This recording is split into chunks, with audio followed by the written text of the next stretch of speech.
What a pleasure to welcome all of you. Can I see some of your faces? Oh, that's wonderful. It's a mosaic of colors, looks, different lights. It's wonderful. Great to see your faces. Pleasure to meet you all. I'm David Sanbelin Lopez. We have been interacting all over the weekend through our WhatsApp group. I have had a chance to talk to a few, but you were too many, so I didn't get a chance to interact with each one of you. But there will be time. We have 2 weeks ahead, and this is our UFMG Summer School on Brazilian Studies edition 2021. I am in charge of the working group this year, and I'm also the Deputy Dean for International Affairs at UFMG. You don't know how happy, you cannot imagine how happy and proud we are of this year's edition. It's a milestone for UFMG to put together so many people with so many backgrounds. And this year's edition is a very, very promising one. I'm here today just to welcome you, to let you know who I am, so you can identify me from now on. I would just like to share 2 pieces of advice very quickly, very, very quickly. Firstly, this is a course on Brazil. And honestly, in all honesty, this is the best lineup you could ever have on Brazilian studies. It's a group of rock stars, trust me. It's, a band of rock stars who will be giving you the lectures from today until the end of the coming week. They are great professors who carry out research work into their respective fields. And they are very talented people on the top of their careers. So you should not miss a thing. You should seize this opportunity as if it were the last of your lifetime. It's a great thing, this course, and all that will be happening to you over the next 2 weeks. So this is my first piece of advice. Try to understand Brazil. This course is a good entry point for Brazil. And at the end of 2 weeks, you should master some aspects of Brazil, or at least you should have developed an interest in this topic. So enjoy the ride. It's really a good one. And then my second piece of advice. This is not all about Brazil. Trust me, Brazil is a good pretext. Brazil is a good excuse to put people together, but it's not, I believe, the bulk of this experience. This experience is mostly a networking experience. You come from 40 different countries. You come from 51 different institutions of higher education. This is a multinational experiment. It's very difficult to see around the world, across the planet, such a multinational, multi-ethnic group of students. So you should explore the incredible opportunities that are opened up. Become friends. This would be, to make my second piece of advice short, you should be friends at the end of this experience, because trust me, you will rely from now on an incredible web of people, of like-minded people all around the world. And this is precious. This is priceless. So enjoy the ride in all dimensions that it has. And if you find yourself in an uncomfortable situation, if you have any trouble with anything, let us know. we will find a solution. Okay? So thank you very much for accepting our invitation to take this course. And now I will introduce my dear colleague and the academic coordinator of this year's Summer School in Brazilian Studies, Professor Lucas Lima. Please, Lucas, introduce yourself. Bom dia a todos. Good morning. Thank you, Professor Belén Lopes, for your very kind introduction. My name is Lucas Lima. I'm a professor of international law, and we will meet again throughout this course. But good morning, everyone. Please be all very welcome to our summer school. Let me reinforce what Professor Belén Lopes said. It's a great pleasure, it's a great honor to host you as part of the 2021 UFMG Summer School on Brazilian Studies.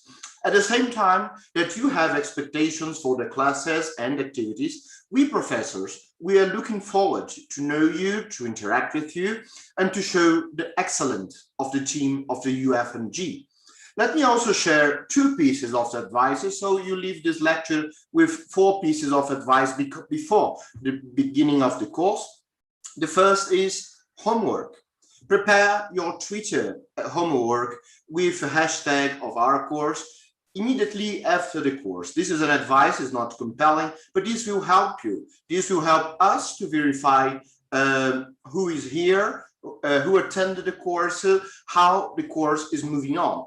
It's not only a dynamic tool for us, but also serves you to have some quite summarized essence of what you experienced here with us. At the end of these 2 weeks, you all shall have a beautiful recollection of experience with your perspective and what called your attention in these classes on Brazilian issues. Believe us, this system works.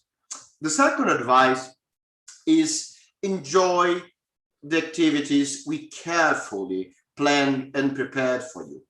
The UFMG Summer School on Brazilian Studies is a very unique program that combines a high quality courses, language activities, and immersion, cultural immersion in a highly multicultural environment. These are ingredients of a powerful experience in your academic, your professional, and your personal journey.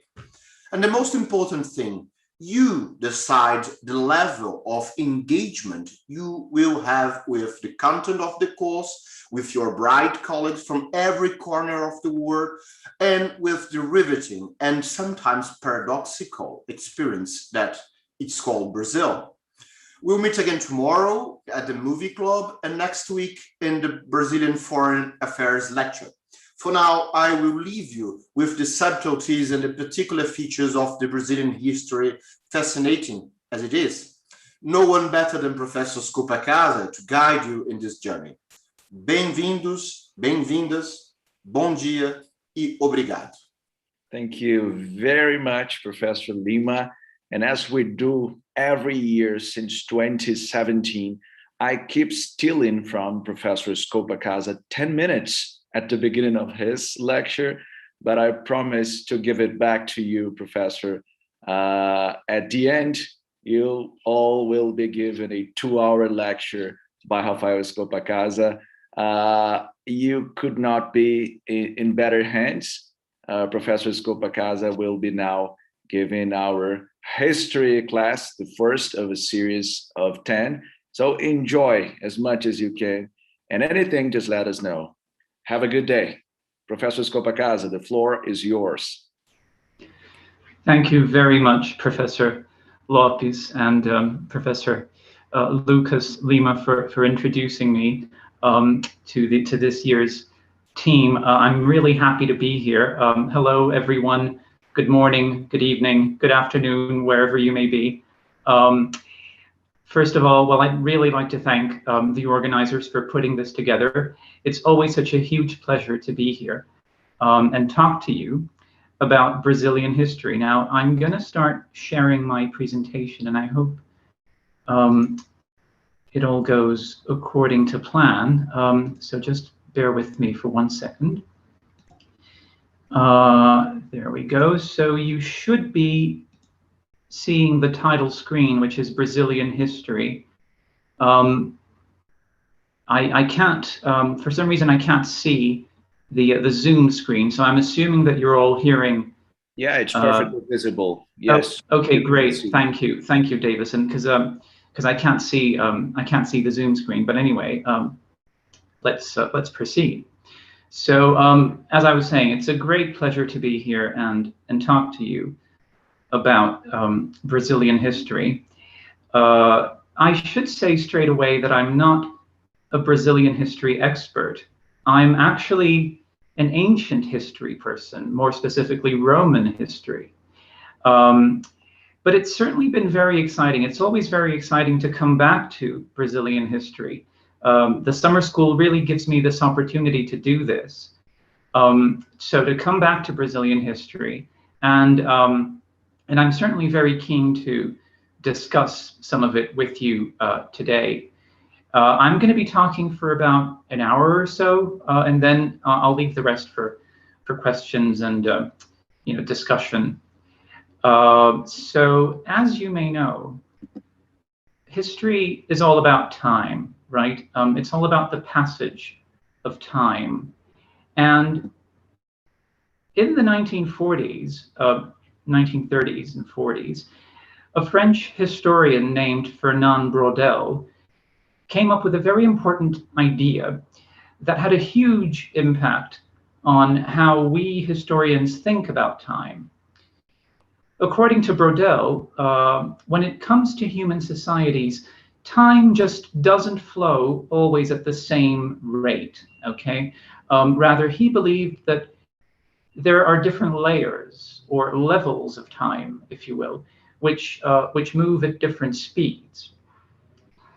For example, he argued that political events, such as elections, happen at a very quick pace, and that this is the level where change is most conspicuous, right? It's most visible. Whereas Braudel believed that changes happen more slowly at the economic level, moving in cycles that take decades or even centuries to complete. And then we have what Braudel called the long duration, or longue durée in French, meaning those changes that happen so slowly that they're barely perceptible to the naked eye, to the extent that at that level, time sort of seems to stand still almost. So Braudel's theory can be very useful when we want to think about history in general and Brazilian history in particular, because it shows us that the past isn't something that's totally separate from the present. On the contrary, as far as I understand it, Braudel's theory proposes that what we call the present or the present moment is actually made up of different bits or threads, if you will, threads of the past that are interwoven or sometimes less orderly, sort of tangled up in the most curious ways. So some of these threads of the past, as I call them, that make up present-day Brazil, stretch back visibly into the colonial era, and we're going to be talking about that. But other threads of the past stretch back even farther, like they go even deeper.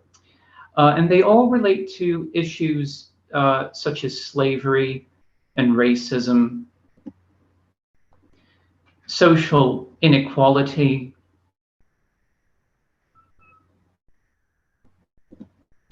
and also political authoritarianism.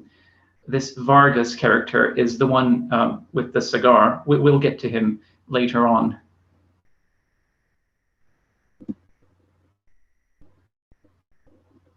But they also relate to other issues, such as resilience and survival, cultural diversity, as Davison was just pointing out. And truly amazing, truly venerable, I would say, ancient native civilizations that are more ancient, in fact, and more complex than anything that we've imagined until now. So in my talk today, I want to give you a rough outline of these guiding threads, as it were, in Brazil's history, and briefly follow their development in time. I plan to go as far as the 1980s, right, and leave the rest to my colleagues who will be giving the succeeding lectures these coming weeks on Brazilian politics, foreign policy, economy, race, society, etc. So I'll leave the current affairs to them. And as you can see, I'm going to be dividing my talk into 4 main parts, which roughly follow a chronological sequence.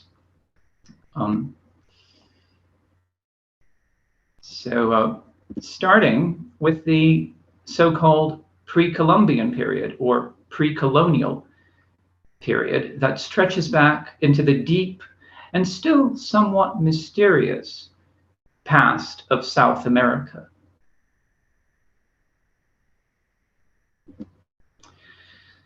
So before the Europeans arrived in 1500, people had been living in what was to become Brazil for some 12,000 years at least. And I'm very proud to say that scientists here at UFMG are really at the cutting edge of studies into the ancient peopling of the Americas. In fact, a team of researchers from the biology department at UFMG have recently published a paper where they concluded that South America was occupied relatively rapidly, and that is in the space of some 2,000 years. So relatively rapidly, I stress the word relatively, from the Bering Ice Bridge that existed at the time, as you know, that connected America and Asia. And they would have gone all the way down to along the Pacific coast. What you're seeing there is a place called the Serra da Capivara National Park. It's a nature reserve in the state of Piauí, which is in the northeast of Brazil. And it's a very important place for our understanding of Brazil's deep history, because it contains, apparently, the largest concentration of prehistoric archaeological sites, okay, not just in Brazil, but in all of the Americas, apparently.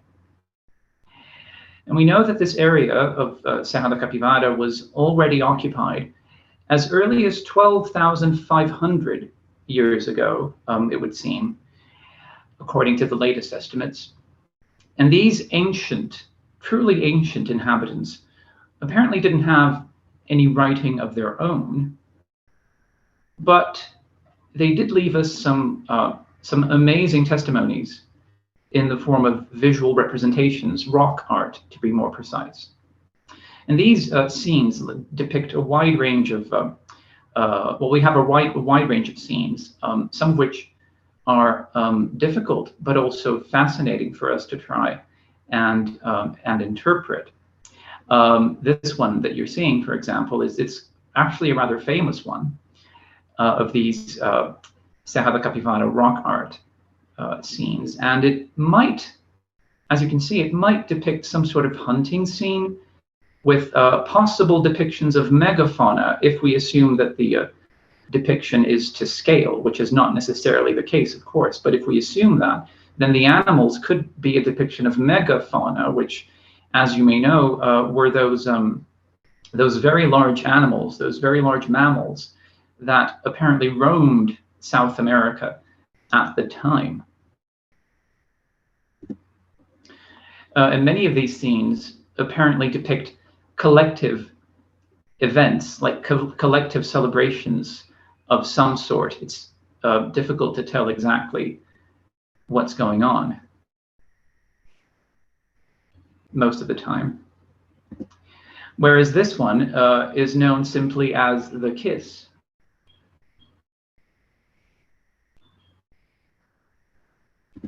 Now, in terms of the identity of these ancient inhabitants, these ancient civilizations, we know that by some 2,000 years ago, many of them spoke the Tupi language. And the Tupi speakers, here you have two much later depictions of Tupi speakers from the 17th century. The Tupi speakers, as I was saying, apparently originated in the Amazon area, which is the mosaic zone that you can see on the map there. And the Tupi speakers apparently began to expand out of this area around the same time that the Romans were conquering Western Europe, so some 2,000 years ago. And there are many possible reasons behind the so-called Tupi expansion, such as demographic growth, land hunger, and perhaps even the existence of a warlike ethos. Other scholars think that it was because of climate change that would have drastically reduced the Amazon rainforest around 2,000 years ago. At any rate, whatever the case, the cause may have been, we know that the name that the Tupi speakers gave to the areas that they occupied, into which they moved, was apparently Pindorama, and I forgot to write this down, but it's Pindorama, Pindorama, which is a Tupi word that might translate as something like the land of the palm trees, or there will be palm trees. Now, it's important to remember that this Tupi expansion displaced other indigenous groups who spoke a very different language, which is known as the Jé language. And as a result of the Tupi conquest, these Jé speakers, oops, don't know what happened there, sorry. These Jé speakers moved far into the uplands of central Brazil, where many of them still live. And it's also curious that the name by which the Tupi called the Jé speakers was Tapuia, which is somewhere in between foreigner, stranger, and barbarian. And here again, we have a much later depiction of people identified as Tapuia in a painting from the 17th century by this Dutch artist called Albert Eckhout. So stereotypical images of Stone Age hunter-gatherers, sort of frozen in time, were at one point rather common in history textbooks about Brazil's deep history. But these stereotypical images are now giving way to a much more dynamic understanding of these ancient indigenous societies, these ancient indigenous civilizations, who obviously practiced various types of agriculture, and they obviously built, and this is something that's becoming increasingly clear thanks to new techniques, like new research techniques. They obviously built monumental structures, including in the Amazon area, as you may know. Until recently, of course, and this you'll know, until recently, the Amazon was seen as this pristine primordial jungle that had always been there. And of course, it's really important that we keep it there. But as I was saying, aerial photography and geophysical surveys are showing that actually this whole area of the Amazon was apparently densely settled and also cultivated by highly complex societies in the pre-Columbian era. And here you have some examples of what is known as the Marajó culture, which is an archaeological culture, with its very distinctive pottery style. It's really it's the hallmark of the Marajó culture, which developed in northern Amazonia around the time of the European Middle Ages, so the late first and early second millenniums of the Christian era.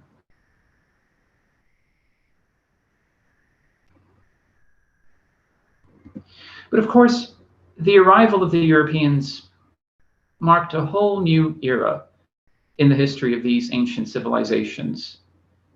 And it's time now for us to start to take a closer look at this that I'm calling the colonial encounter.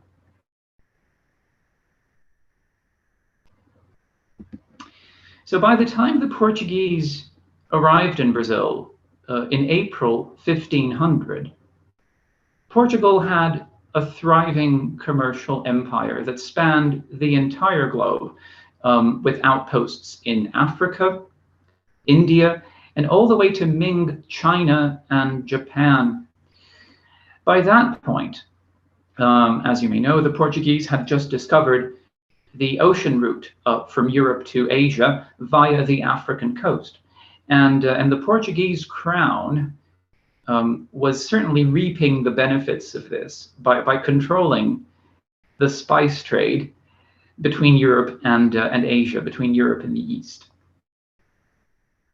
But of course, it wouldn't be long before this global trading empire began to falter.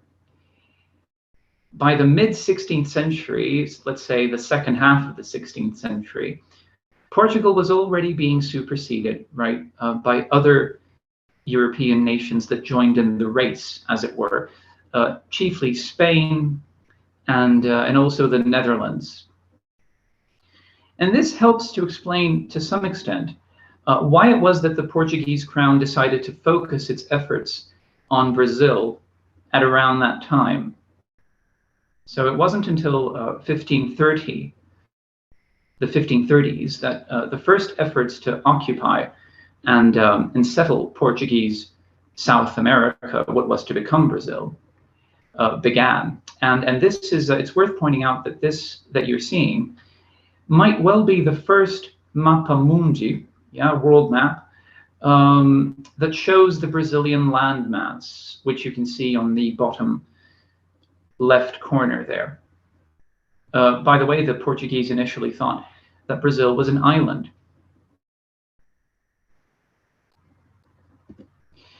These initial efforts at colonization from the 1530s onwards involved the creation of the so-called captaincies, which were basically the main colonial administrative units, or at least theoretically so.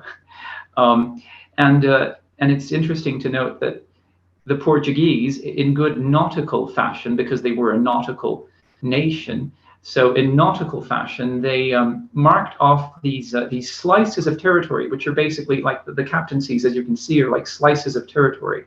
So they were marked off using the sextant, which is this nautical instrument that you're seeing on the right-hand side. Of course, that's a much later example.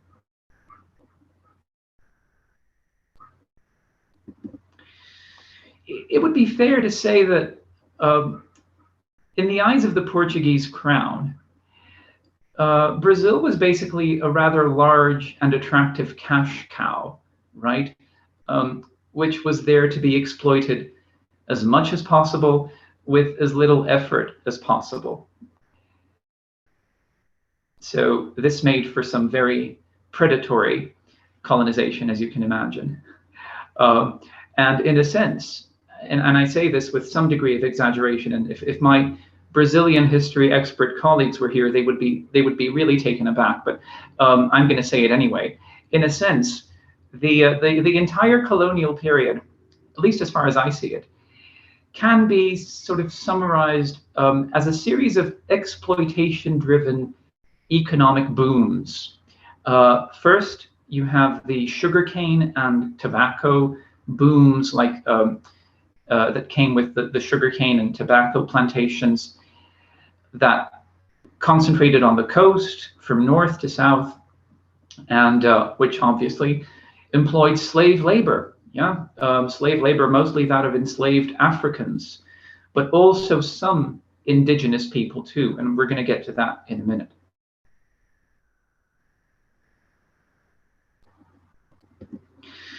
And then in the 1700s came the famous gold rush in Minas Gerais, which, as you may know, is the home state of UFMG.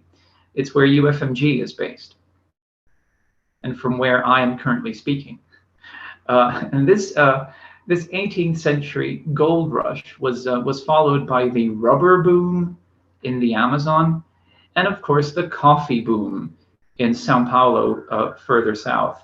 And both of these, both the rubber boom and the coffee boom, carried into the period of political independence, which we will get to in a bit.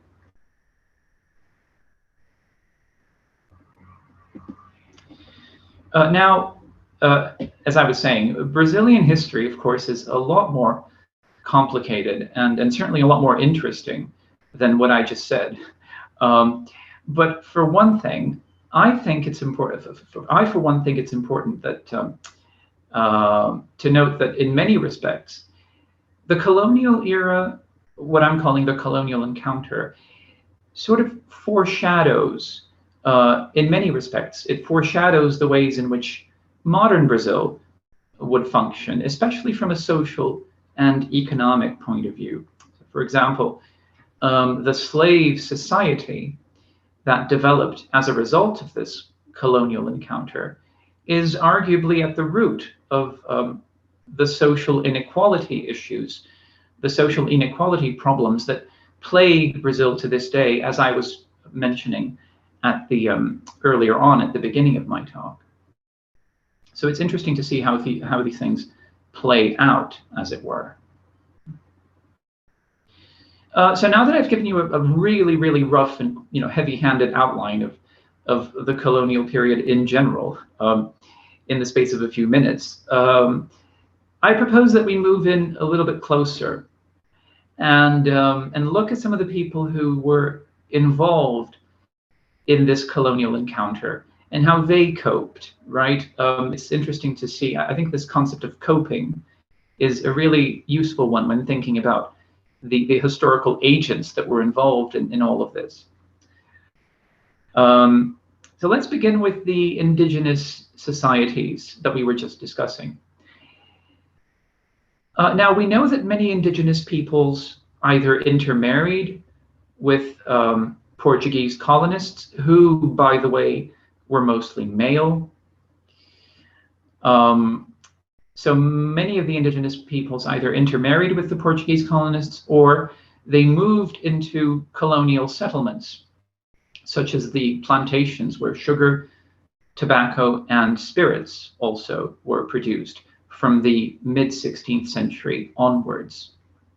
And it's interesting that the first children of Europeans and Amerindians were called mamelucos.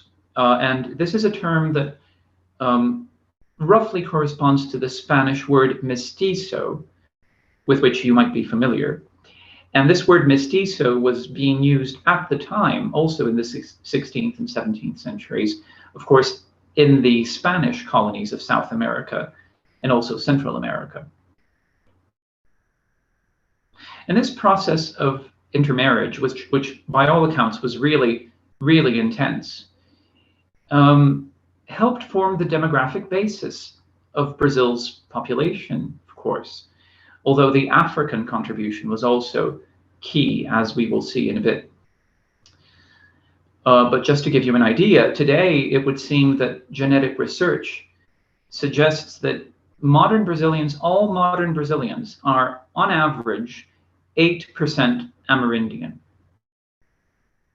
genetically speaking, of course. And it's also important to remember that many indigenous communities were converted into Christianity, more specifically into Catholicism, during the colonial era. And the people responsible for this were the Jesuit priests who were active in Brazil between the 16th and 18th centuries. And this was of course tied to the Counter-Reformation, right? That attempt by the Catholic Church to make up, as it were, make up for its losses in Europe that were connected with the rise of the Protestant reform. So these Jesuits who came to Brazil and South America, not just to Brazil, these Jesuits set up missions or schools, colleges, that were located, they tended to be located either inside indigenous villages or right next to them, because the indigenous communities, of course, were the main target. And of course, among the most famous Jesuit priests who were active, who came to Brazil, is this man, José de Anchieta. By all accounts, he was quite a curious character who hailed from the Canary Islands and who lived, well, he spent most of his life in Brazil, and he was here during at the very beginning of Portuguese colonization. He wrote, in addition to founding the Jesuit college that went on to become the city of São Paulo, he also wrote several ethnographic, what we might call ethnographic and linguistic treatises. So ethnographic and linguistic studies about the native societies that he encountered and that he was trying to convert. And these treatises, these studies that Anchieta wrote, are now incredibly valuable as sources of information on aspects of ancient indigenous cultures, for example, on the old Tupi language, for example. But in spite of all this that I mentioned until now, especially the mass conversions, in spite of all this, we're not necessarily talking about indigenous peoples being completely acculturated or completely westernized. To be sure, and this is something I really want to stress, the colonial encounter meant enslavement, displacement, and also genocide for many indigenous communities. There's no denying that. But we also have some evidence that these people seem to have shown a great deal of resilience, right? And some of them apparently developed unique strategies to adapt to the new situation in which they found themselves. For instance, already in the 1500s, we hear about some indigenous chiefs who converted to Christianity and then went on to adopt European names and become wealthy landowners. And so this is very interesting. One such person was this man called Arariboia. And there you have two modern depictions of this historical character. This Arariboia was, by all accounts, a chief of the Temimino people. The Temimino inhabited the area around Rio. And we know that around the mid-16th century, this Arariboia and his men helped the Portuguese to drive out the French from Rio, because at that time the French were attempting to establish a colony of their own in Rio, which they named, I think, Antarctic France. Very poetic name, Antarctic France. It didn't work because they got driven out, and in return for that, Arariboia was given the name Martim Afonso de Souza. So he was renamed, he received a Portuguese name, and as well as that, he received a large estate. Okay, so in many ways, we could say that this indigenous individual became a colonial settler. Do you see? And probably there were others like him. We don't know how many. There is actually research that's being done into this. It's one of the many things about Brazilian history that aren't quite totally understood, right? And I'll get back to that point later at the end of my talk.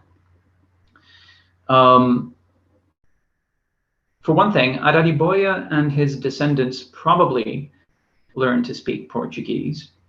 They would have had to, but it's very likely that they carried on speaking their own native languages and performing their own traditional customs in many areas of their lives, and such as their private lives.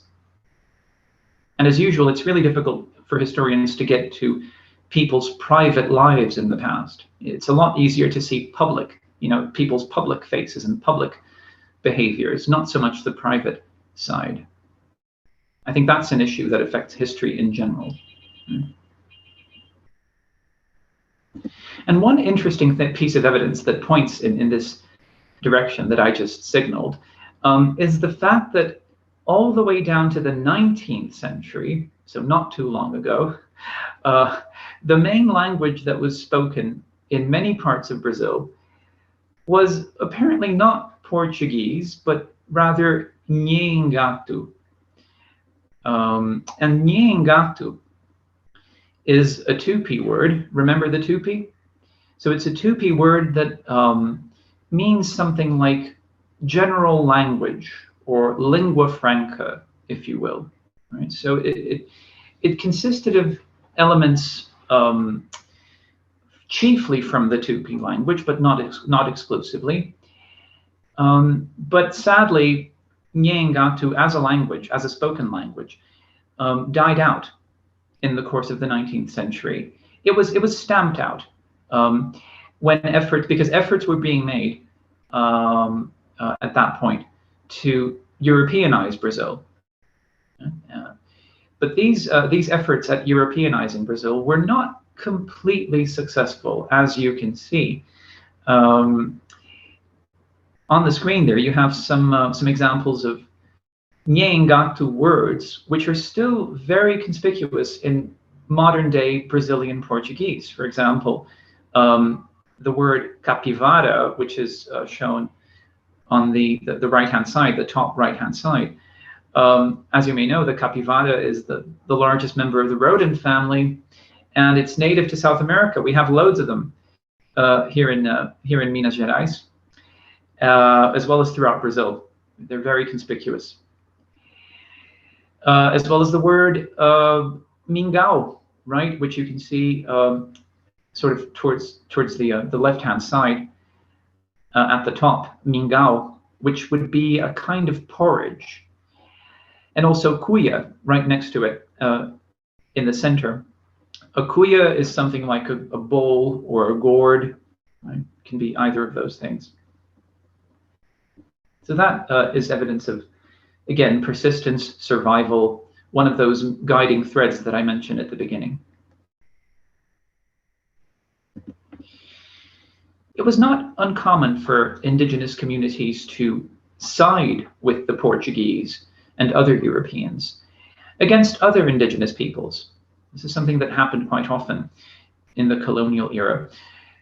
Groups of armed men who called themselves the standard bearers, or in Portuguese, bandeirantes, like the standard bearers, the flag bearers. These were armed bands that roamed the hinterlands in the 17th and 18th centuries, mostly in search of spoils and people to enslave, right? So the interesting thing is that these indigenous peoples often made up the cohorts of these so-called standard bearers, these bandeirantes, and indigenous peoples fought alongside Europeans against other indigenous peoples at that time. And in fact, some of the leading bandeirantes were themselves of indigenous extraction.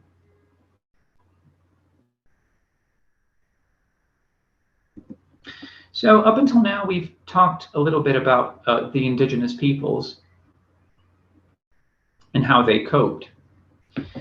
But it's now time for us to turn to that other major demographic group in colonial Brazilian society.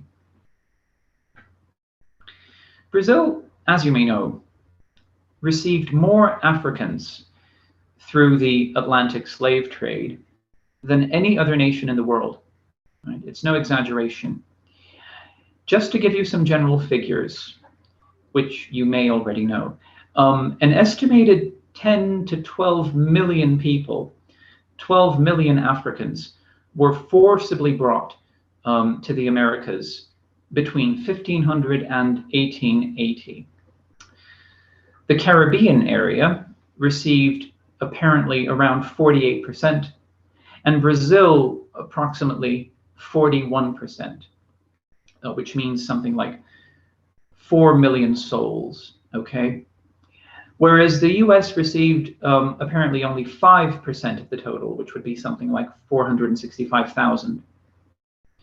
So obviously, this situation created some very strong and lasting historical ties, cultural, historical, social, between Brazil and Africa, which are still very conspicuous to this day. So if you go to the Brazilian state of Bahia, for example, which is in the northeast, if you go to Bahia, you'll see that Bahia is estimated to include the largest number of African descended people outside of the African continent. So that's something.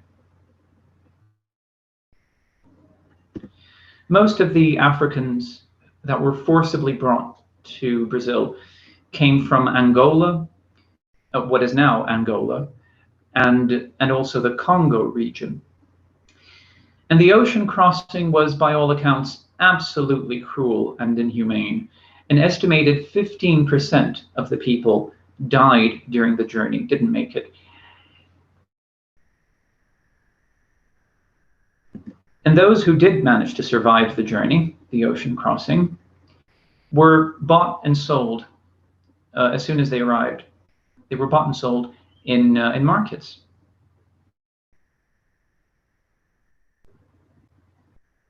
These enslaved Africans performed many different kinds of labor, from housekeeping and cleaning, all the way to specialized craft production. So you have a really wide range of activities there.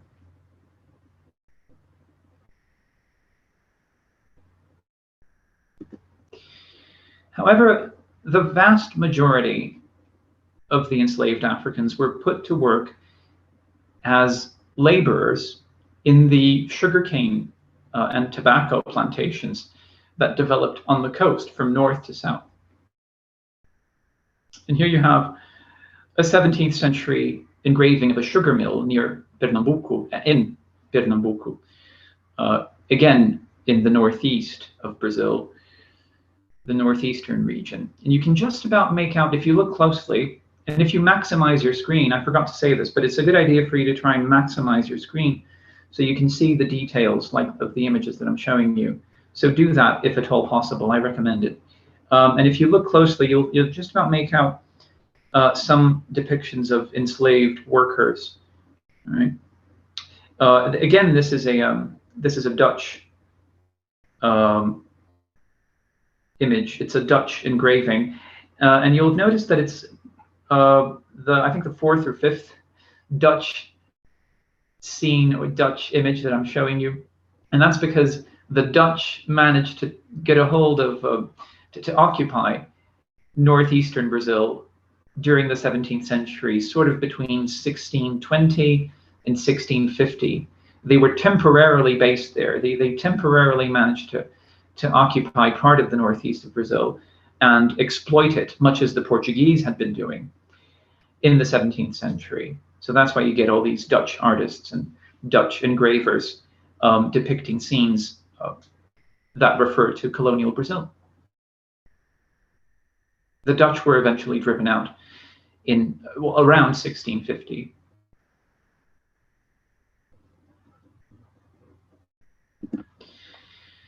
Anyway, back to the enslaved Africans. They were the ones who planted, they were the ones who harvested, and they were the ones who ground the sugar cane, which of course was really valuable. It was exported to Europe. The sugar was exported to Europe, and it was a major source of income for the Portuguese crown. And all aspects of this work, the production of sugar, all aspects of this work were really tough. But perhaps the most dangerous bit was the harvest and processing, which obviously involved grinding the sugar cane and boiling the juices. And by all accounts, accidents were very frequent at that stage of the process, and people would apparently often get mutilated as a result. In fact, it would seem that working conditions in these 17th and 18th century plantations were so harsh that by the late 18th century, the average life expectancy of an enslaved African in Brazil was only 23 years, if you can believe it. So this meant that enslaved individuals had to be were constantly, well, they didn't have to be, of course, but they were constantly being brought from Africa.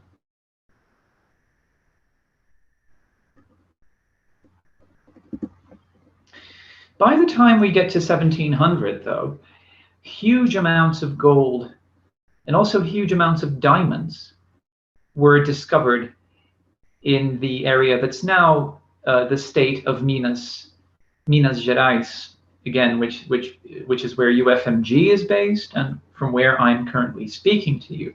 So it's a beautiful part of Brazil. And as you know, as you may know, Minas is Portuguese for mines, right? So this discovery of gold and diamonds in around 1700, at the turn of the 17th and 18th centuries, this started a major gold rush that lasted several decades. And as a result, the once sleepy little villages that were few and far between in the area actually grew into some major cultural and economic hubs as never before. And here you have some examples of some of the most famous of these 18th century gold rush towns that developed in Minas Gerais.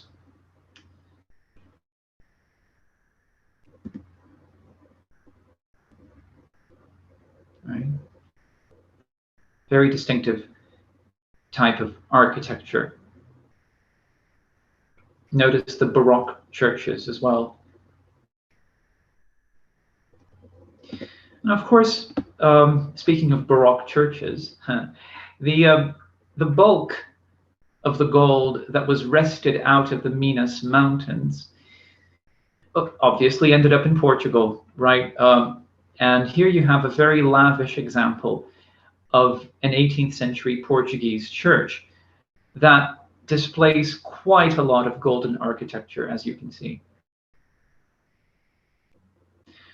Whereas in contrast, this photograph of an 18th century gold mine, which is still standing in Ouro Preto, is a good reminder of just how claustrophobic and also dangerous gold mining can be, especially in a pre-industrial context such as 18th century Minas Gerais.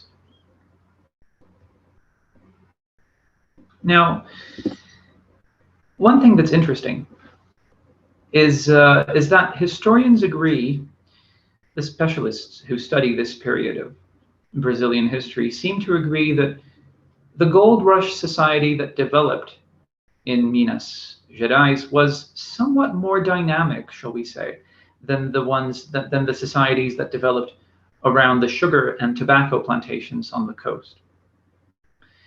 Because when you think about it, gold and diamonds are movable wealth, right? They're movable wealth. It would have become relatively easier, and I stress the word relatively, it would have become relatively easier for people to try and climb the social ladder, as it were. For example, we know that many slaves in this period were able to purchase their own freedom. That is, if they were lucky enough to find enough gold to satisfy their masters and have some left over for themselves, which they could, of course, use to buy their own liberty. And this was as you know, this is a process that's called, it's a phenomenon that's called manumission. And interestingly, we know that several freed slaves, as they're called, like several freed slaves, went on to acquire slaves of their own once they'd purchased their freedom. Now, it's really difficult to determine how often this sort of thing happened, but we know that it did happen. We do hear of several former slaves who were either African-born or African-descended, who, once they were made free, went on to acquire their own retinues, like their own groups of African-born or African-descended enslaved individuals, right? So one example concerns a freed woman.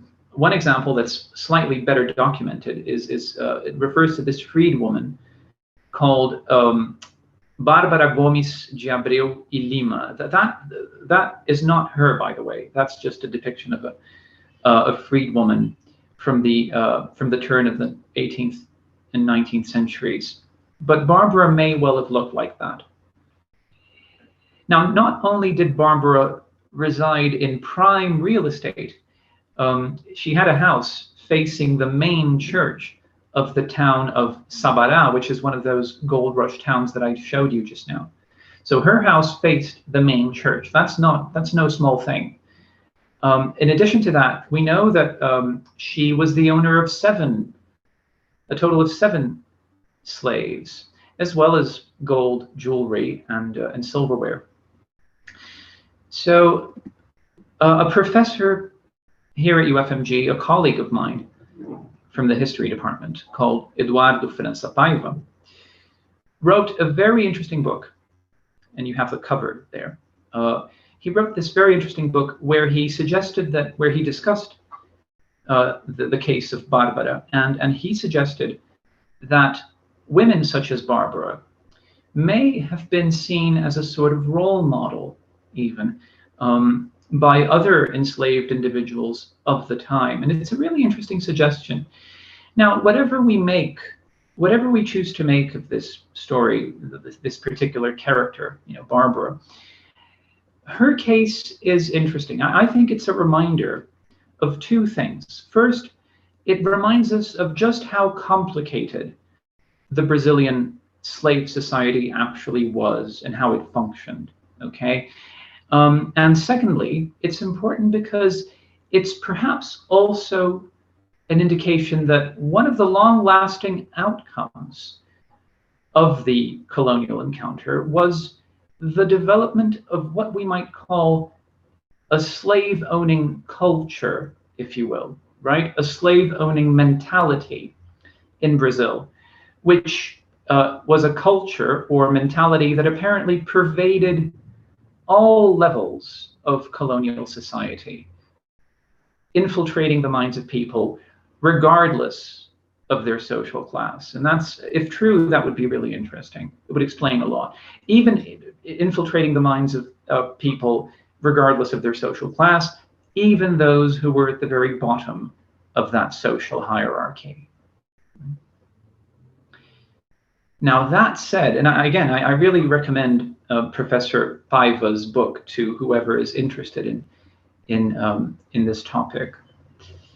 But that said, we really mustn't forget that there was also quite a lot of resistance among the enslaved populations of colonial Brazil, and also independent Brazil, for that matter. We'll get to that.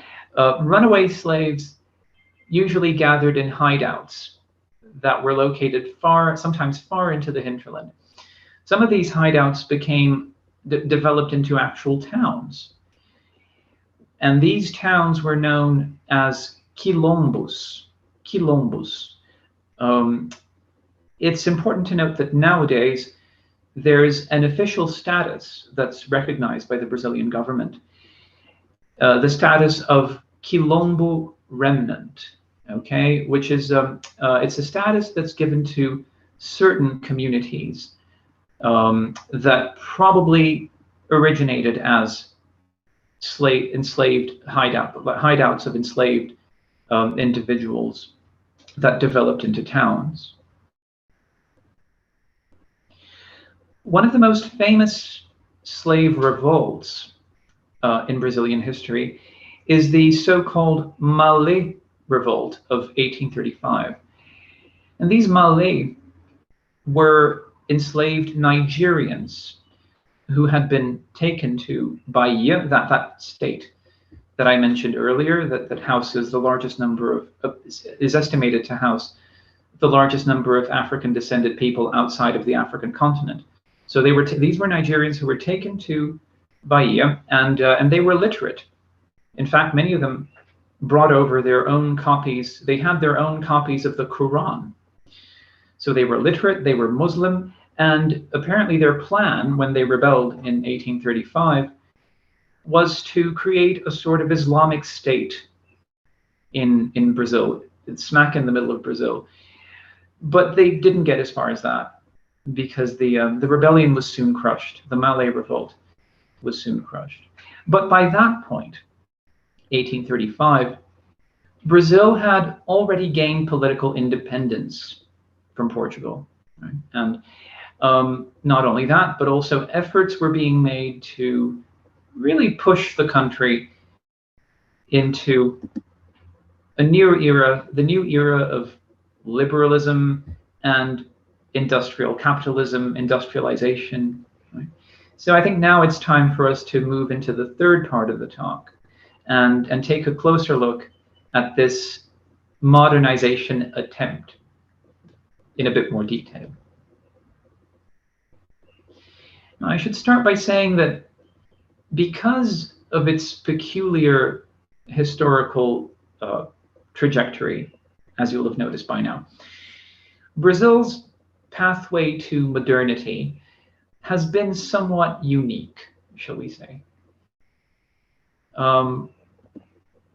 Brazil was one of the last countries in the Americas, and certainly one of the last countries in Latin America to obtain political independence, which shows that the Portuguese crown really did manage to keep a strong grip over the colony for a very long period of time. For one thing, interaction between the colony and the outside world was heavily restricted. For example, Brazilians were only allowed to trade with Portuguese merchants and no others. Universities and colleges were also forbidden, they were banned, excepting, of course, those Jesuit colleges that I mentioned earlier. But as we saw, those were mainly focused on converting the natives into Catholicism. And eventually they were all banned by the Portuguese crown in 1750. Industrial development was also heavily curtailed. For example, in 1785, just as the Industrial Revolution was really taking off in Britain, the Portuguese Queen Dona Maria issued a decree, a very famous decree, which basically it was forbidding all manufactures in Brazil, which is interesting because it indicates that there were industries developing, there were manufacturers developing, and they were sort of, they were crushed by the Portuguese state. So the whole system was geared towards keeping, as you can see, it was geared towards keeping the colony subordinate, of course, obviously, and also isolated. That involved keeping it isolated from the outside world. Okay, so I want to stress the word isolation here. Perhaps the greatest control mechanism that was used by the Portuguese crown was the fact that no one in Brazil was allowed to own land. No one was allowed to own landed property. And that's really interesting. Because, I mean, technically, what happened was that technically all the land belonged to the crown. So it was the crown that had the power to lease out the land, to lease it out to whoever it wished. So everybody was just, you know, it was at best, in the colonial period, everybody in Brazil was at best a tenant. And some historians think that this had a big effect on colonial society and culture, although what kind of effect is still debate. There's still debate about that. But some effect it must have had. For one thing, we could speculate that the absence of property rights might have made it difficult for any sense of autonomy and self-determination to develop among the colonists. That's one hypothesis. But again, it's one of those things that are still disagreed upon and debated in as regards Brazilian history.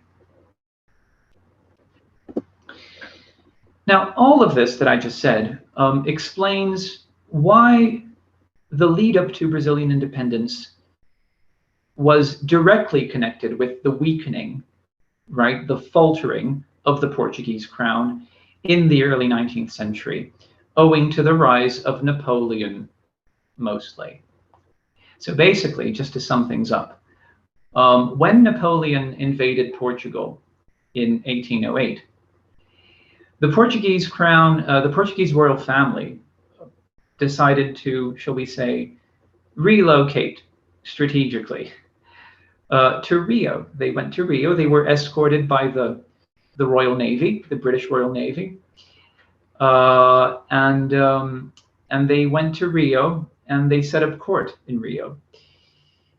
And historians generally agree that this move had far-reaching implications, one of which was the fact that for the very first time, Brazilian ports were open to traders other than the Portuguese themselves. Remember, I said just now that in the colonial period, Brazilian merchants were only allowed to trade with Portuguese merchants, so that changed drastically after the Portuguese court moved to Rio and the Brazilian ports were opened.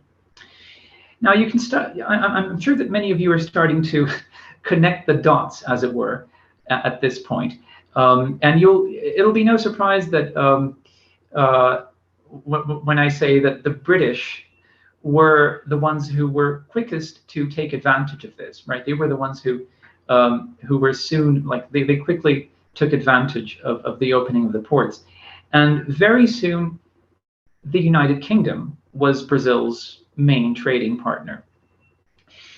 So it's possible that British commercial interests in the early 19th century that were connected with the Industrial Revolution, of course, it's possible that British commercial interests may have played a part, okay, in the political developments that happened after Napoleon was finally defeated in 1815, and the Portuguese court was able to move back to Europe, which happened in 1821. So the Portuguese king, João VI, like John VI, went back with his family. He left his son behind, though. He left his son Peter, or Pedro, in charge of Brazil. And off he went to Lisbon in 1821. But then after some fighting, which took place in 1822 and 1823, Brazilian independence was acknowledged by the leading powers of the time, chiefly the UK. And the first constitution was drafted in 1824. And one of the things that this first constitution, I say first because, I mean, it'll be clear in a minute why I'm calling it the first constitution. The first constitution was drafted in 1824, as I said. And one of the things that it determined was that Brazil was to become a constitutional monarchy, right? And I mentioned my reference to this document as the first constitution, because obviously Brazil has had, I'm not sure if you know this, but Brazil has had no less than 7 different constitutions throughout its history as an independent nation. So after the 1824 one, others followed in 1891, 1934, 1937, 1946, 1967, and finally 1988. It's worth pointing out that Brazil was only one of 2 American nations that decided to adopt the monarchy as its regime after independence, the other one being Mexico. But the Brazilian monarchy was a lot longer lived than the Mexican monarchy. And the reason why this was, and why it was that Brazil decided to, why they chose the monarchy, is again one of those difficult questions about Brazilian history, which are still being investigated. Many factors may have contributed, including perhaps the fact that the Portuguese crown, the Portuguese court, was based in Brazil for 10 years, as we just saw. So that may have played a part.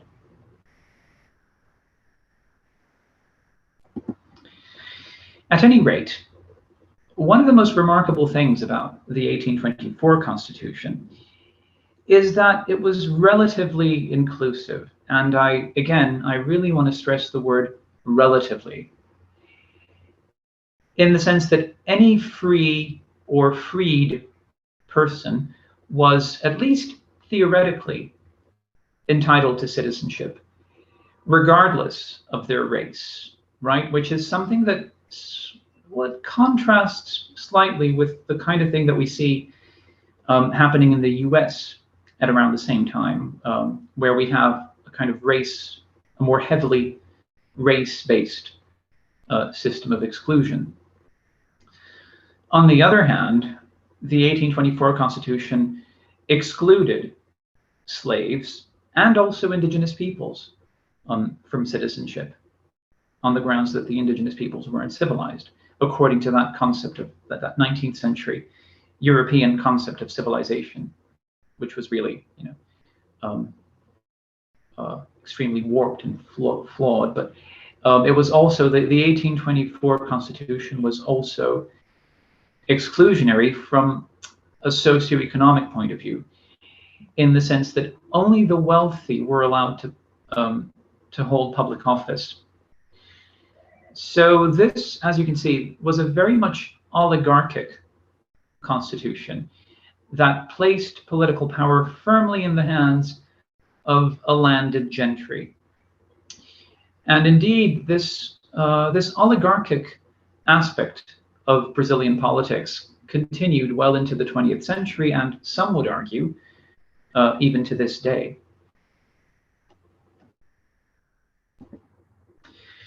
In terms of social developments and also inequality, the 19th century is when we see the first major efforts to modernize the country, to modernize Brazil. And one of the main aspects of this was the transition from slavery to free labor. This was a very slow and gradual transition, perhaps slower than in other places of Latin America. And it would not be an exaggeration to say that it's a process that's still not quite finished, because many of the hangovers from the time of slavery are still with us in Brazil today.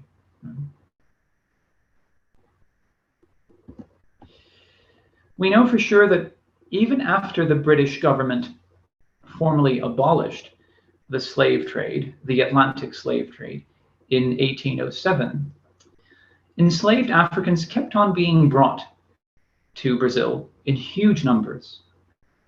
And this was still going on as far as the late, as late as the second half of the 19th century. This was still, the slave trade was still happening by that point.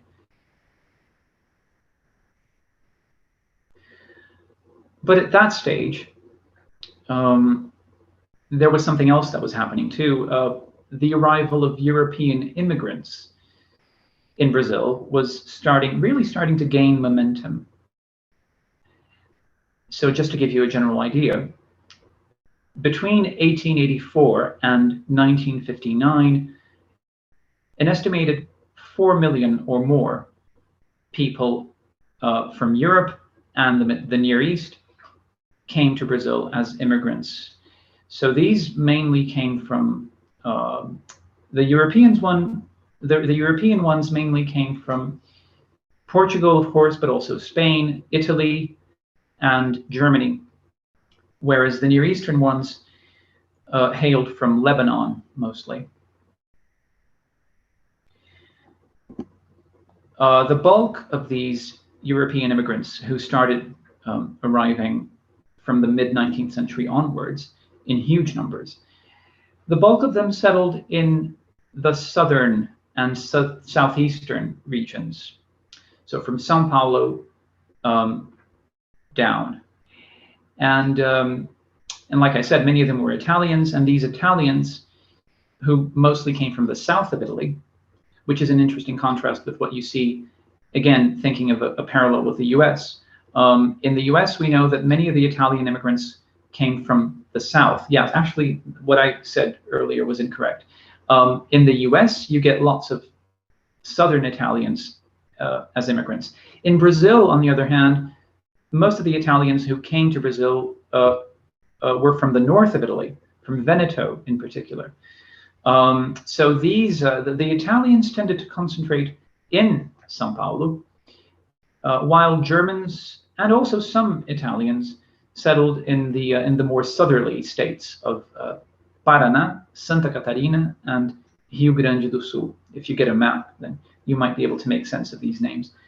And these immigrants formed, once they arrived, they formed close-knit communities, some of which made a point of retaining their own native dialects, which in the case of Brazil involved dialects such as Hunsrückisch, right? The dialect of the Hunsrück region in Germany, which is where many of these Germans came from, and also certain types of Venetian. So it's curious.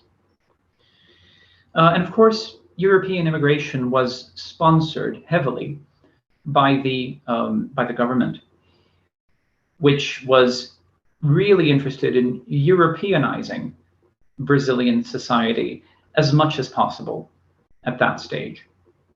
And this is a trend, this Europeanization, this concern with Europeanization is a trend that we also get in other Latin American countries in the 19th century, as well as the 20th century. The most obvious case is that of Argentina, Brazil's southerly neighbor. It was also in the second half of the 19th century that the first Brazilian railways were built by the British. It was called the São Paulo Railway in English. And these railways were crucial for the coffee boom. Remember the coffee boom that I mentioned at the beginning of the talk? So the coffee boom got going sort of around the mid-19th century onwards in São Paulo, and the railways were fundamental in that respect to transport the coffee from the hinterland, from the farms in the hinterland to the coast where it was shipped to Europe and North America.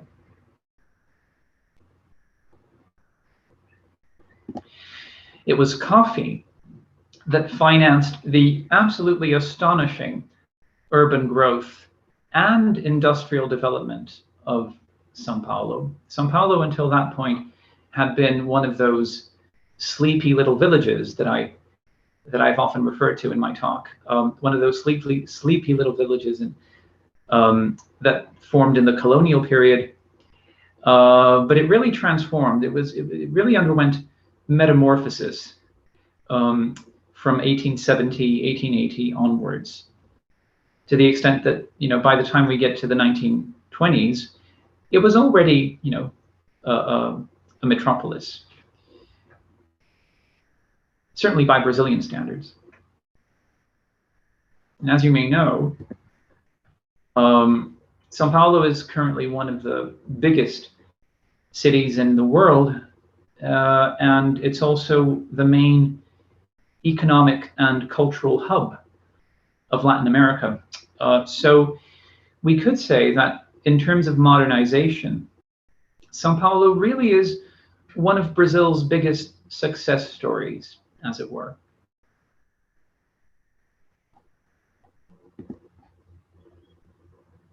But Brazil was one of the last countries in the Americas to abolish slavery in 1888, so at the very end of the 19th century. But it's important to note that the formal abolition of slavery in 1888 didn't really solve the social issues that slavery had caused. On the contrary, there was no real concern on the part of the political establishment to integrate the former slaves into society. So these people, in a way, continued to be seen as subhuman by the political establishment, which was strongly, as we just saw, the political establishment at that point was strongly committed to supporting European immigration and European labor. So the result of all this is that to this day, the descendants of enslaved Africans are still socially disadvantaged, facing poverty, exclusion, insecurity, violence, and marginalization.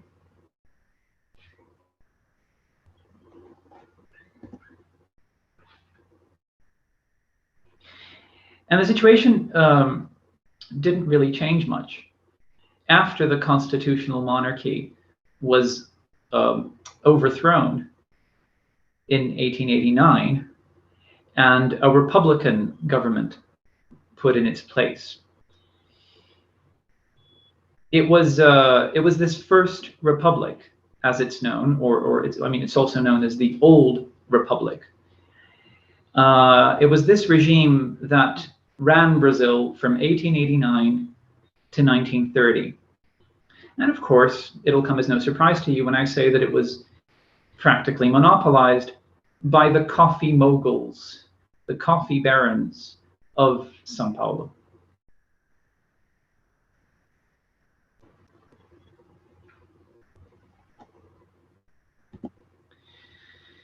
The eventual demise of this regime in 1930 came with yet another military coup.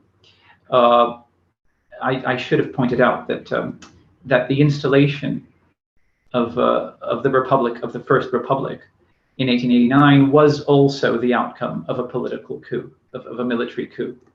So then we get another military coup. In a way, the late 19th and 20th centuries is, we could call it the age of coups in Brazilian history. So in 1930, we have the demise, like the faltering and the demise of the old republic, with yet another military coup, which installed Brazil's first populist government, we could say. And it was led by this man called Getúlio Vargas. He's the one with the cigar, by the way.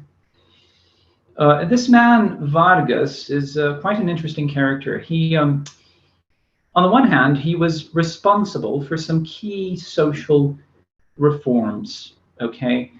Many of which, it's fair to admit, many of which had been basically ignored. Like the reforms that he put in place responded to popular demands that have been basically ignored until then, such as the I'm talking about things like workers' rights and the minimum wage. None of that existed in Brazil until Vargas came along. So it's no surprise that that Vargas came to be known as the father of the poor, pai dos pobres in Portuguese. And it's also no surprise that so many Brazilian cities have streets named after Vargas, though curiously not the city of São Paulo.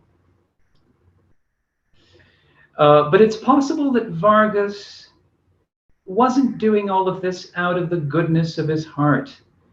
In 1937, he really tightened his grip on power under the pretense that the country was facing this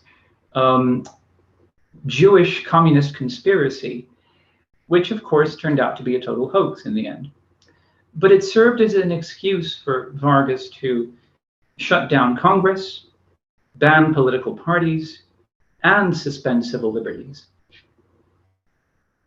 He installed a dictatorial government, and it was under this dictatorial government that Brazil entered World War II in 1942. Now, this may seem curious, considering what I just said about Vargas. It may seem curious that Brazil entered the war on the side of the Allies. So although Vargas had close ties with Nazi Germany, also because of certain ideological affinities, as I said, Brazil ended up fighting on the side of the Allies. And this may have been owing to US support, Roosevelt's decision to support the construction of a really big power plant in Rio. At any rate, after the war ended and Vargas ran out of steam, as it were, a new constitution, I think the fourth one, was drafted in 1946. So that put an end to Vargas's dictatorship, and Vargas himself went on to commit suicide in a rather grandiose manner in 1954, just as new attempts were being made at modernization. So again, we come back to the theme of modernization. Modernization, 50 years in 5, was the war cry of President Juscelino Kubitschek, who was democratically elected in 1955. And during his government, huge incentives were given to industry, especially the automobile industry. He was really big on that. And of course, it was also Kubitschek who planned and supervised the construction of Brasilia, right? The new federal capital, which was inaugurated in 1960. Until that point, as you may know, the capital of Brazil the federal capital had been Rio. So it went from Rio to Brasilia in 1960. And Brasilia, of course, is, I think it's a really interesting city. I don't know if any of you have had a chance to see it, but it's got this very distinctive identity. It was designed, many of the buildings were designed by this German, I think he was German architect called Oscar Niemeyer. And he had this very distinctive style of modern architecture, which he really imprinted on Brasilia. And Brazilians today have a sort of, I get the impression that Brazilians today have a sort of love-hate relationship with this glaringly modernizing architecture, glaringly modern architecture, or modernist architecture of Brasilia. Internationally, the 1950s and 60s were characterized by Brazil's growing alignment with the US, which is a process that we can see beginning at the time of the Second World War, like I just said, and it intensified in the succeeding decades. And this was the context for the next major political event that shook the country, and yes, you guessed it, yet another military coup. So just to backtrack a little, in 1961, Kubitschek's successor resigned after only 1 year in office. So the vice president had to take over, right? And he was a man called João Goulart. Now, this Goulart was seen as a communist. He was seen as a communist revolutionary, actually, by the Brazilian middle and upper classes. Goulart wanted to promote land reforms. And this may have been the main factor behind the coup, the military coup that ousted him in 1964, March of 1964. There was also some degree of interference and support. It's now clear that there was some degree of interference and support from the US, who viewed the military, the Brazilian military, as a kind of emergency brake on growing left-wing tendencies in Brazilian politics at the time. And of course, we need to remember that this was the Cold War global context. It's always important to put Brazil in its global context, and I've tried to do a little bit of that in my talk. So this in 1964, we have the beginning of a second period of dictatorship and authoritarianism, which lasted until 1985. This most recent dictatorial regime was marked by contrasting episodes. On the one hand, we have episodes of economic growth, and on the other hand, we have episodes of extreme violence and oppression, and also protests.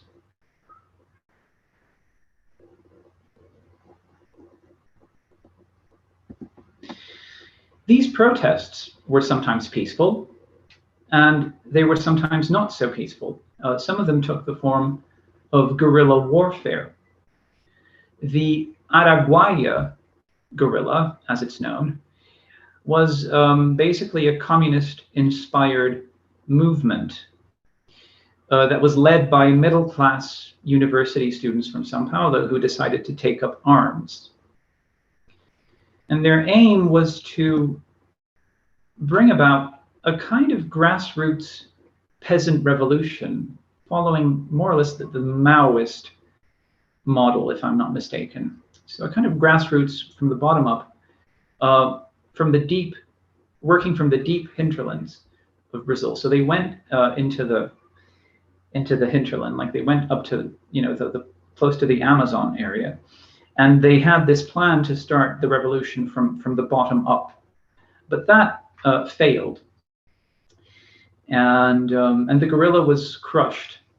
The Araguaia guerrilla was crushed by the Brazilian military, apparently with the aid of local communities in the early 1970s.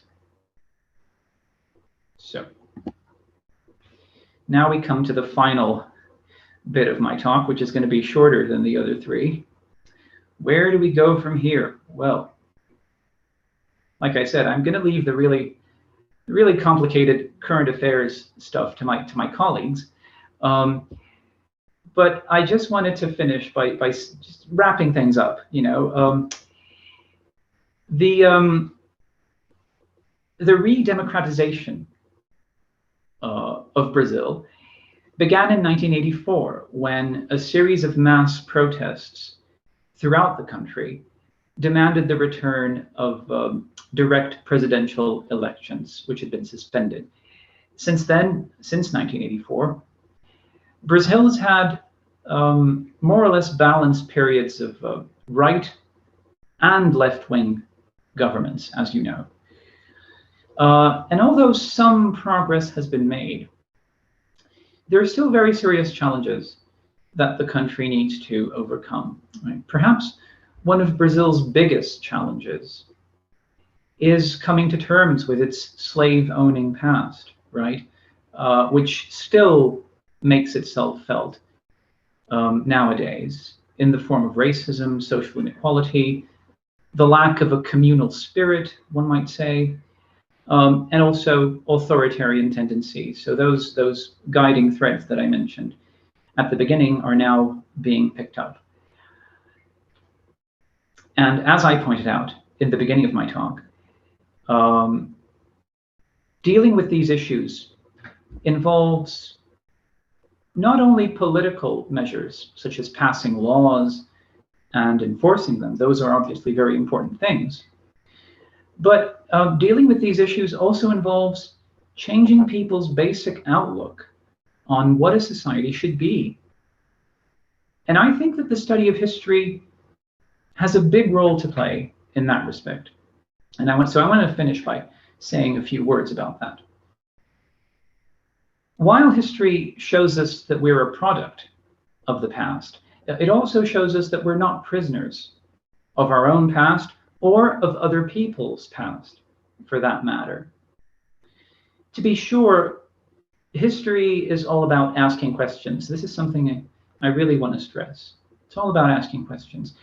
And you'll have noticed, I hope, from my talk, that there are many things about Brazilian history that we still don't quite understand, right? And that's what makes it really interesting, in my opinion. Many questions are still unanswered, and others are yet to be formulated. When we get down to the nitty-gritty of historical inquiry, we are often faced with very complex and even contradictory historical realities, which are really difficult to try and turn into a coherent narrative. So I hope that this very brief introduction will further stimulate your interest in Brazilian history and also all things Brazilian. Thank you very much. Obrigado. Thank you so much, Professor. Rafael, we have some questions. Okay. I don't know if we're gonna have time for all of the questions, but let's try, right? Sure. I'll start with Heather Mark from the University of Alberta. And she says, my question for Rafael, do you think the colonial encounter in Brazil exists only in the past? Does indigenous resilience in Brazil not continue? That is an excellent point. Sorry, what's her name again? Heather. Heather, that is an absolutely brilliant point. Thank you so much for making it. Absolutely, yes. If there's one thing that I try to stress, it's that the present is not separate from the past. I really agree with Braudel on that one. You know, the present is actually it's a jumble of different bits and pieces of the past. So yes, the past is still with us. The past is still in the present. The colonial encounter is still with us. It's still happening. The reason I divided my talk into those parts was just, you know, to give it a bit of structure and to follow a chronological sequence. But you're absolutely right. So I really stressed in my talk, I really stressed how certain aspects of slave society, the slave society that developed in the colonial period, are still very much alive. They're still very much with us. And I really emphasize the issue of race and the issue of inequality, and also the mentality, right? The culture that is still present in Brazilian minds, in my opinion. Brazilian minds are still have to deal with this issue that we have this cultural heritage that comes from the slave society that once was, you know, that was once functioning. And we need to get rid of it. We need to own up to that and get rid of it. And I think history really helps us to do that. But what you said about indigenous resistance is also, like, it's extremely relevant because yes, there are still communities, indigenous communities, that identify as such. Many of them could be seen as somewhat westernized, depending on how you look at it, because they wear Western clothes and they speak Portuguese and they go to, you know, they live in cities, but they still identify as indigenous. and you have some communities that don't even do that way. They still speak their own languages. They still live in their own villages. Many of them are still considered uncontacted. That's a complex category, but just to say that there is a range of diversity there, and I see your point that it's still the struggle that these people have to engage in to keep their own traditions alive, their own cultures alive, their own languages, their rights. That's still very much an aspect of the present. Absolutely, yeah. So that just reinforces my point that that it's another one of those strands, if you will, right? Another one of those threads that connect us with our past and that make us part of our past, and with which we have to deal. And it's just it's really interesting to see how these in recent years, this whole the struggle that indigenous communities have had to engage in is becoming a lot more publicized. I think there's been a lot more publicity in that sense, and I think that's an excellent thing. It's an excellent development because people need to be aware of what's going on. They need to be aware, and these indigenous societies are very much aware of their own history. Other people need to be aware of that as well, and I think that's where we can meet halfway. Like that's where the university, that's where history, like the history department at UFMG, that's where the anthropology department and the archaeology department can really come together and help to investigate and value and understand and also broadcast this deep history of Brazil, as I call it, that is a part of these indigenous communities' heritage. And I think that there's still a lot of work to be done in that respect. And it's just fascinating when you think about all the things that we still don't know about the deep past of Brazil, and which could become could become better understood by engaging in a dialogue with these indigenous communities that certainly have a lot to say, and they have a lot to teach us and a lot to tell us about the deep past of this country. So yeah, it's really I thank you for your question. It's really to the point. As a footnote, we should highlight that at UFMG we have a specific course, right, for the indigenous people at the School of Education. And every semester we have, I miss that so much. We have this great ceremony of graduation ceremony, right, where we have people coming and dancing, and it's something I'm really proud of at our university, right? Yes, so am I. Thank you so much for remembering that. Yeah. Marcos. Thank you, Professor. I'm going to ask you two questions that share the same theme. The first one is from Kenneth Gutierrez from the University of Puerto Rico. He's asking, do you know if the indigenous people had another kind of religion before the colonization arrival? And Stephanie Paliza from Universidad San Ignacio de Loyola in Peru is asking, what was the difference between the religious conversion policies in the Spanish colonies in America and Brazil? Right. Well, I think I'll start with the first question about whether there was any significant change, and I think that the answer to that question is a really big yes. The arrival of missionaries, Jesuits mostly, really had a big impact on the cultural and religious level, and it really altered many of these cultural religious practices that were pre-existing. So yes, I would say that we have a really big watershed with the arrival of the Jesuits, who start this whole process of this whole development of conversion, mass conversion, which, like I said, I mean, it really did have an impact in terms of cultural change, but we also need to remember that a lot survived. So what we're not talking about mass acculturation. We're not talking about mass westernization.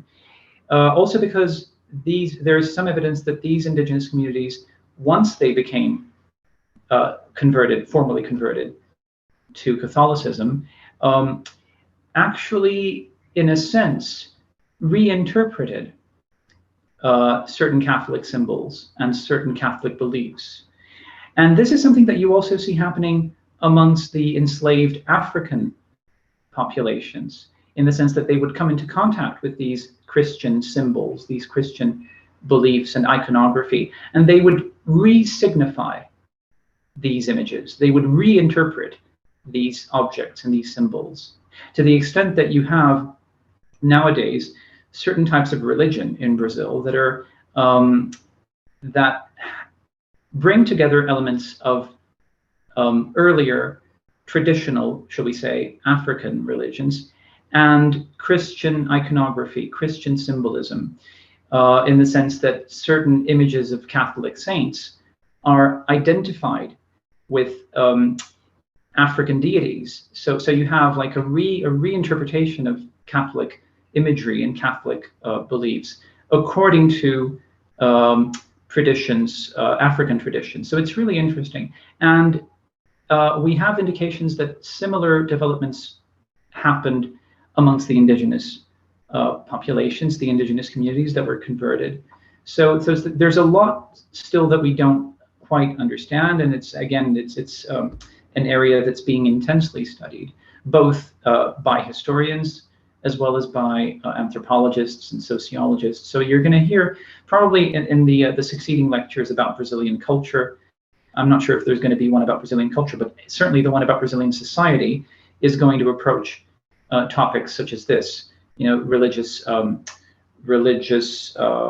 cultural exchange with regard to religion. So yes, I think I'm not sure if that answers your question, but with regard to the similarities and differences in terms of how the Jesuits operated in Portuguese America and Spanish America, I mean, I would really have to refer to my notes. I'd have to check, because like I said, I'm not an expert on Brazilian history or Latin American history for that matter. But I would tend to say, and I could be wrong here, but I would tend to assume that the similarities were bigger than the differences, right? In the sense that these Jesuits, they were all coming from the same place, as it were. They were all working, their mission was to spread Christianity, Catholicism specifically, in the New World. And like I said, this was very much a development of the post-Reformation, the counter-Reformation. So I think in a sense you can say that it was a global phenomenon, right? The Jesuits who came to the New World and who brought this, you know, they came with this sense of mission, and their mission was to convert as many natives as possible. I think in that respect, we're dealing with a global phenomenon. And as a global phenomenon, you have what you have are local manifestations of a global trend, in the sense that the global trend is a kind of unifying factor there. Do you see what I mean? And that's why I would tend to think that the similarities were considerable. I'm not sure if you can go as far as saying that they were bigger than the differences, like there were more similarities than differences in terms of how Jesuits operated in Spanish America and in Portuguese America. But I would certainly say that there would have been common trends that would have been that are very perceptible. But of course, you also get diversity, and I think one issue that that is related to diversity when it comes to comparing Portuguese America and Spanish America, Spanish colonization, is how the Portuguese crown and the Spanish crown dealt with indigenous societies slightly differently, in the sense that in the Spanish colonies you get more enslavement, more systematic enslavement and large-scale enslavement of indigenous communities than you do in Portuguese America. Initially, there was quite a lot of enslavement of indigenous communities in Brazil, but that changed as soon as the Atlantic slave trade got going. And the Atlantic slave trade, as we saw, was mostly directed to Brazil. So again, like just to go back to those figures that I mentioned, an estimated 41% of all the Africans who were forcibly brought to the Americas between the 16th and 19th centuries came to Brazil, right? 41, and the other half apparently went to the Caribbean. So that means that what we call Spanish America, the Andean countries, which today are the Andean countries, so to speak, they weren't really included in this system of the Atlantic slave trade, which means that enslavement in those places, like in places like Peru, Chile, Argentina, and other places of that region, the enslavement was more geared towards, it was focused on native indigenous communities. And of course, this would have had an impact on how the Jesuits operated, because of course the Jesuits on the one hand wanted to convert the natives, and the colonists, the Spanish colonists, would have been interested in enslaving them. So there, you would have had a conflict of interest there, perhaps more so than in Portuguese America, in Brazil. Excellent. We have many questions, so we won't have time for all of them, right? So what I'm going to do is I'm going to ask you one final question, like $1 million question. that was made by Chloe Hodgkin from the University of York. Do you think that Brazil will ever overcome the plague of inequality that is a result of the country's history, as you previously mentioned? That is true, Luciana. That is the $1 million question. That is certainly the $1 million question. I really hope so, Chloe. I really do hope so. I think we're on our way to doing that, in the sense that that I think we're in a much better place now, despite everything that's been going on politically and otherwise in this country. I think that in spite of all that, we as a country are in a much better place to own up to the slave owning mentality that we still have to, that's still with us, and try and change it and try and get rid of it in the best way possible. Because I think that in the last 50 or so years, there's been a real shift in Brazilian historiography, right? I think Brazilian historiography has really sort of made a lot of headway, and now that knowledge is trickling down. I mean, I don't mean to sound pompous, but it's leaving the remit of academia proper, and it's getting to people, it's getting to society, and I think that's really important because people really do need to be aware of these issues. So being aware of it is one thing. It's the main thing, and I think also the social changes that the changes that happened as a result of government incentive focused on education, income distribution, all of this that's been happening. It has happened in the last few decades. That really sort of empowered a lot of people. It really empowered a lot of people who were previously not empowered. And again, I think that's a wonderful development because it's these people who need to be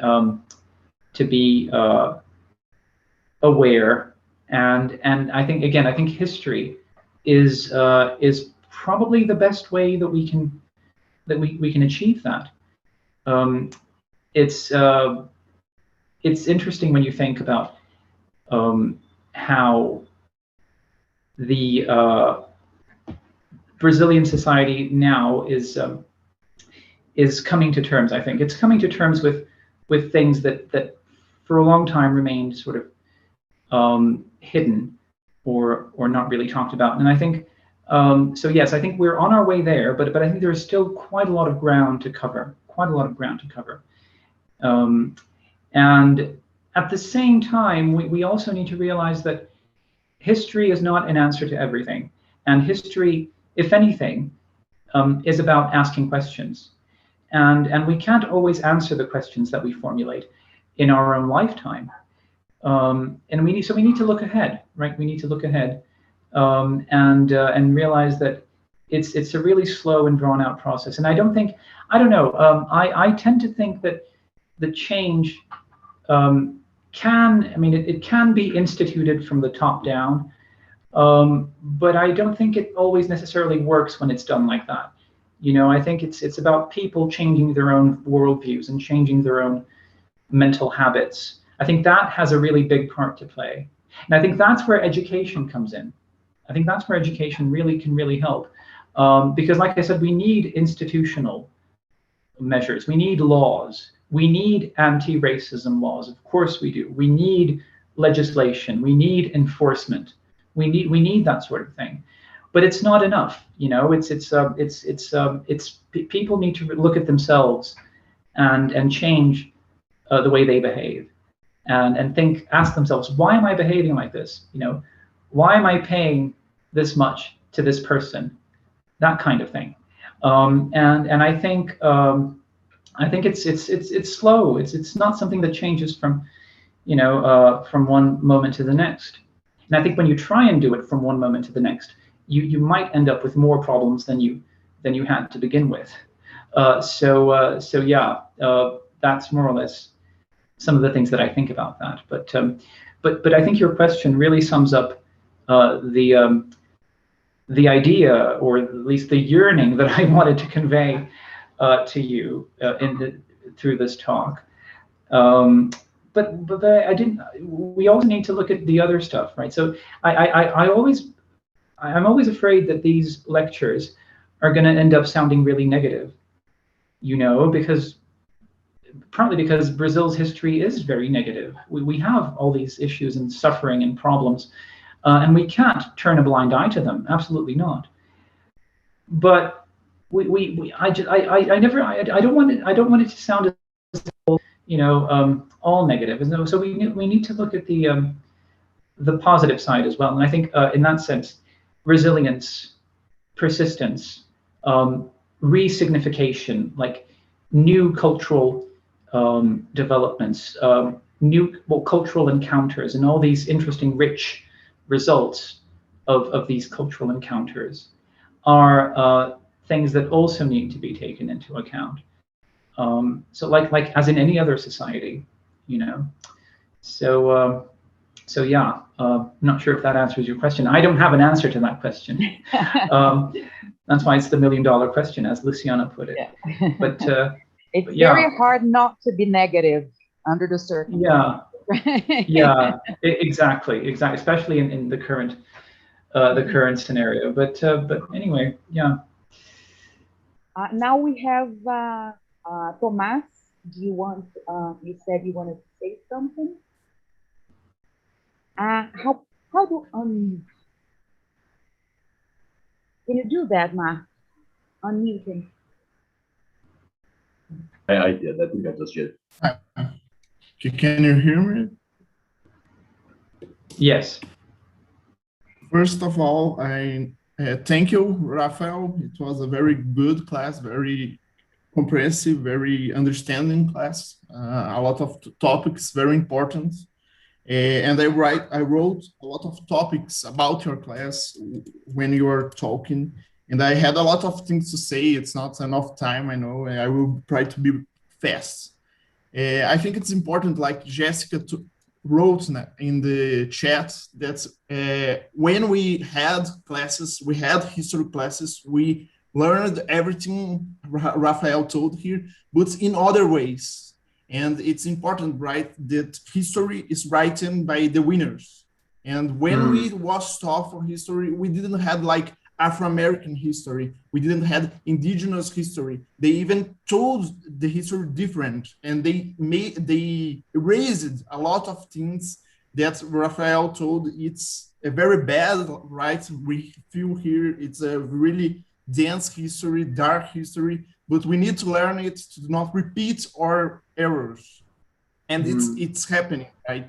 And I want to start like, we talk a lot of the discovery of the Americas by the Europeans, but it's important that it was not a discovery. We had a lot of culture here. We had very complex culture here. We had a lot of people here with their history. So it was an invasion and was a blank, it was erasing their history.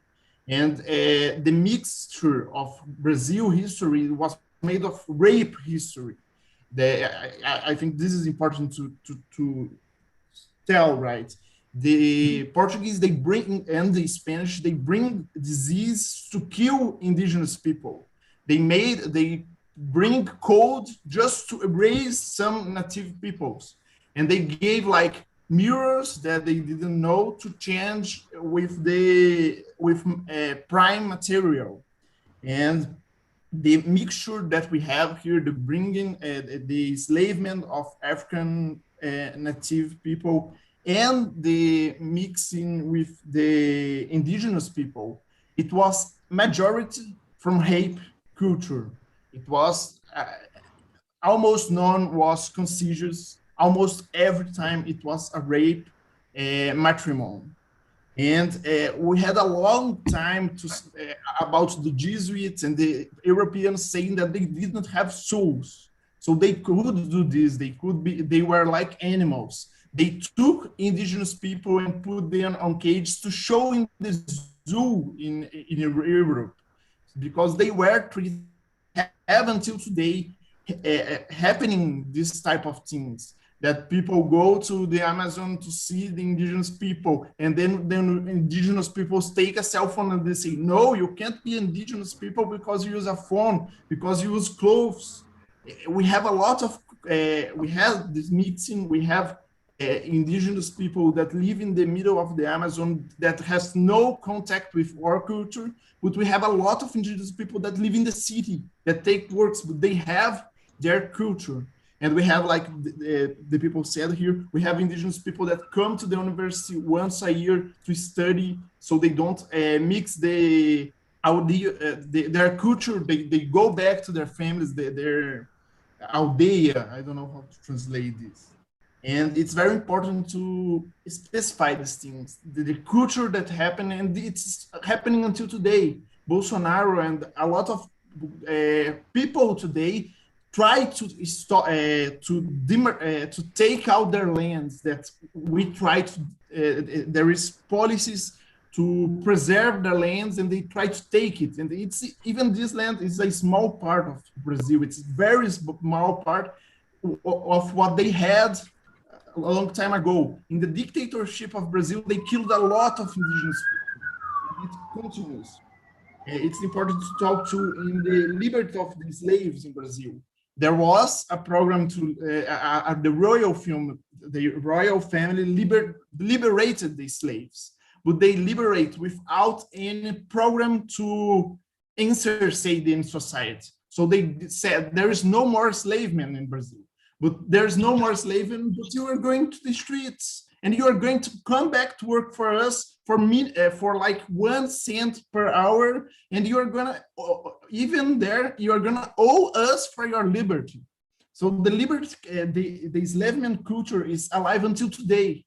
We have a very good movie. It's The Island of the Rose, if I don't forget the name, that talks about it. We have a lot of slave people in slave conditions until now in Brazil.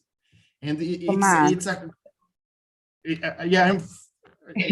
Yeah, but the thing is, thank you very much for your words.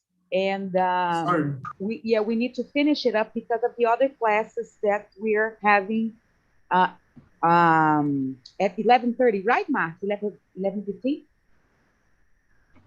That's right, Luciana. We're going to have a 30 minutes break, and then we're going to be back to the Portuguese for Partners class, and we're using the same link, but I guess you have another reminders, right? Yeah, no, I would like to thank Professor Rafael, and I would like to know if he has some final words.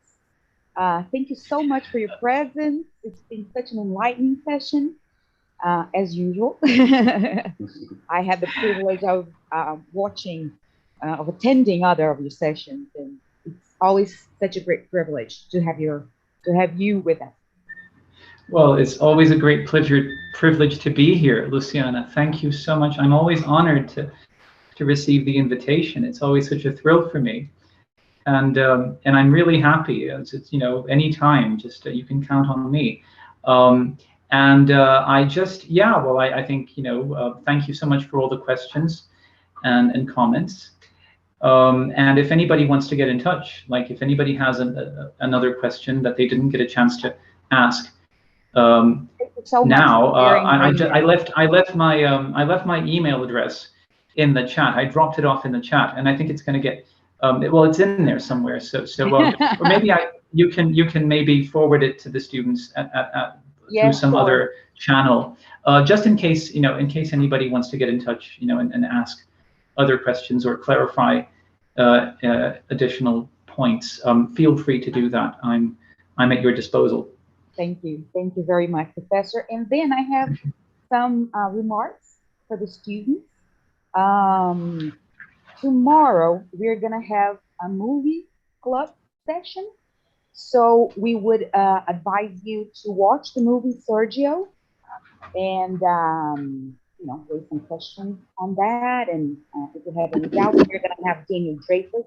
He's a producer of the film, and I think you're gonna enjoy it. It's such an important person for Brazilian international affairs. And also, next Friday, we are going to have a luau. A luau is a very typical Brazilian event in which we share music and poetry. And unfortunately, we're not together, but we are going to insist on the tradition. We always have a closing session for all our summer school the past years. And we would like to invite any of you who would want to share your artistic talent with us. And we're going to write a list with everybody who can play something or sing something, or, you know, say a poetry or anything like that. I have prepared myself. I have prepared a couple of songs for you on next Friday. And then if you want to be part of it, let me know in the WhatsApp group. And then I will, you can subscribe for the event, okay, on Friday. And in a bit, we're gonna have Portuguese classes, right, Marcos? That's right, Luciana. Just like I said, we have about 30 minutes, I guess 20 minutes break, and then we're going to be back to the Portuguese classes. Okay, so we'll see each other in a bit. Thank you so much, Professor, again. Bye-bye. Thanks, everybody. Enjoy the rest of the course. Okay.